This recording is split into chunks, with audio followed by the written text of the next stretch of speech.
History is full of kings, but only one dared to conquer the known world before his 30th birthday. Alexander the Great. But before he was a conqueror, he was a boy raised on a terrifying secret. His mother, Queen Olympias, whispered into his ear that his real father was not King Philip of Macedon, but Zeus, the king of the gods. Raised in a court filled with dark mysticism, snakes, and blood, young Alexander grew up believing he wasn't entirely human. He was destined for a divine fury. To harness this fierce destiny, King Philip hired the greatest mind of the ancient world to tutor his son, Aristotle. For years, deep in the isolated ruins of Mysa, Aristotle did not just teach Alexander science, philosophy, and medicine, he gave him a weapon deadlier than any sword, a ruthless, strategic mind.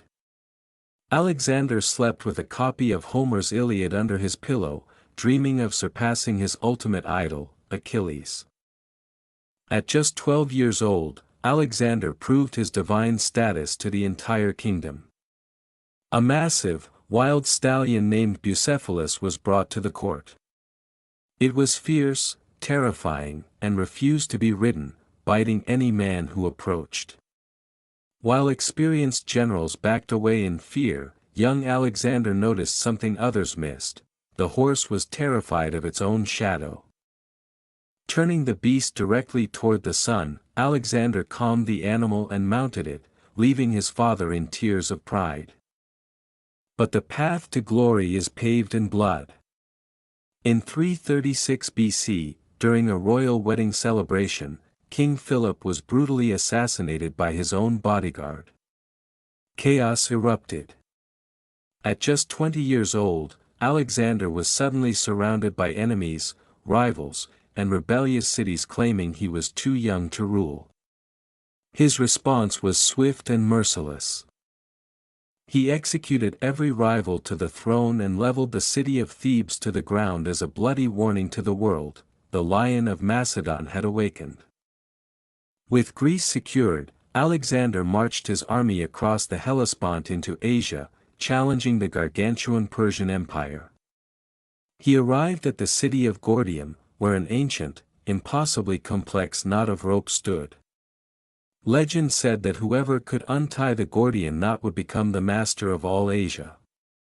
Hundreds of brilliant men had tried and failed. Alexander stared at the knot, realized looking for an end was a waste of time, drew his sword, and hacked it in half with a single blow. He didn't follow the rules, he rewrote them. Now, the king of Persia, Darius III, could no longer ignore this Greek boy. In 333 BC, the two forces met at the Battle of Issus. Darius commanded an overwhelming army, outnumbering Alexander drastically.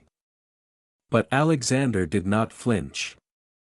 He personally led his elite companion cavalry in a reckless, thunderous charge straight through the Persian lines, aiming directly for Darius's royal chariot. Terrified by the raw fury of the attack, Darius panicked, abandoned his army, and fled into the night.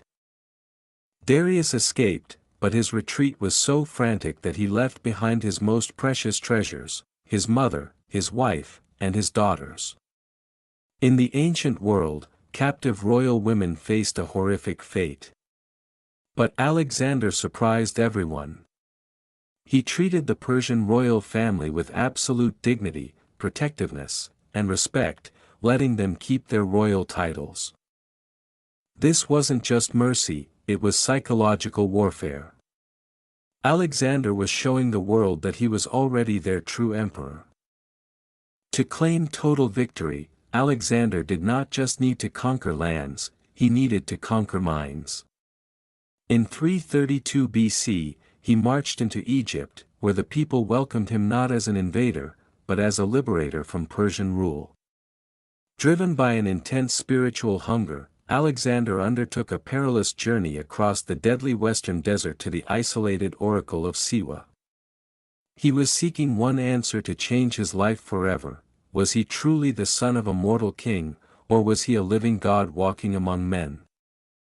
The journey almost cost him his life, but when Alexander finally stepped into the dim, sacred sanctuary of the oracle, the high priest stepped forward.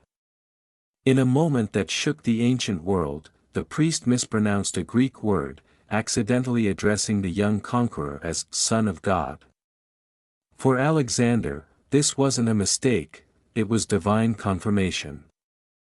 The oracle confirmed his deepest belief: he was the true son of Amun Zeus.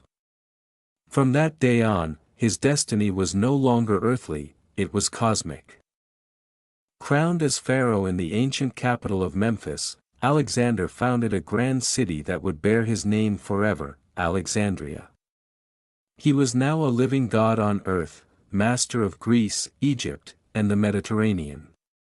But across the Euphrates River, Emperor Darius was gathering an unstoppable army of 250,000 men, preparing a final, brutal trap for the young god. The stage is set for the ultimate clash of civilizations. If you don't want to miss how Alexander faced the terrifying chariots of Persia and descended into madness, click subscribe, leave your thoughts in the comments, and prepare for part 2.